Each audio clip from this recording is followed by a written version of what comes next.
মালদাতে পেশায় রাজমিস্ত্রি, সংসার চালাতে কাজ করতে হয় রাজমিস্ত্রি, ইচ্ছে জাগে লটারির টিকিট কাটা। আর মঙ্গলবার দুপুরে নিমাই সরকার 120 টাকা দিয়ে লটারির টিকিট কাটে। আর বিকেল হইতেই জানতে পারে প্রথম পুরস্কার 1 কোটি লটারিতে কোটিপতি হলেন রাজমিস্ত্রি। অবিশ্বাস্য হলেও ঘটনা সত্য, রাতারাতি কোটিপতি রাজমিস্ত্রি নিমাই সরকার। মাত্র 120 টাকার টিকিটেই বাজিমাত। ইংলিশ বাজার ব্লকের ফুলবাড়িয়া গ্রাম পঞ্চায়েতের তাঁতিপাড়া এলাকার বাসিন্দা নিমাই সরকার নামে এক যুবক রাজমিস্ত্রির কাজ করে কোনো রকমের সংসার চলত।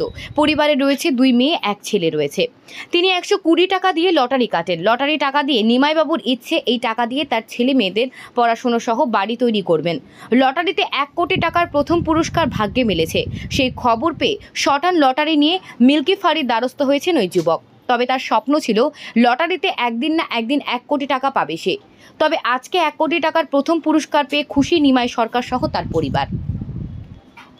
আপনি কত টাকা টিকিট কেটেছিলেন? আপনি 120 টাকা টিকিট কেটেছিলাম। তো কী লেগেছে আপনার? First prize. তো আপনি কী করে বুঝলেন যে আপনার প্রাইজ লেগেছে? আমি বুঝলাম, খাওয়ার পরে মিলিয়ে দেখি যে আমার ফার্স্ট প্রাইজ লেগেছে। তারপরে আপনি কি করলেন? তারপরে আমি আসলাম মিল্কি ফাঁড়ি আমাদের প্রশাসনের সহযোগিতার জন্য। আমাদেরকে সহযোগিতা করেছে। তো আপনি তো দিনেই কোটিপতি হলেন, তো এই টাকাগুলো করবেন কি আপনি? এই টাকাগুলো আমার 2টো মেয়ে আছে, ছেলে আছে, তাদেরকে মানুষ করবো, আয়োজন করবো। আপনার নাম? নিমাই সরকার। নিমাই সরকার, বাড়ি? তাঁতিপাড়া। দারসাল্লা তারিপাড়া বলেন? দারসাল্লা তাঁতিপাড়া।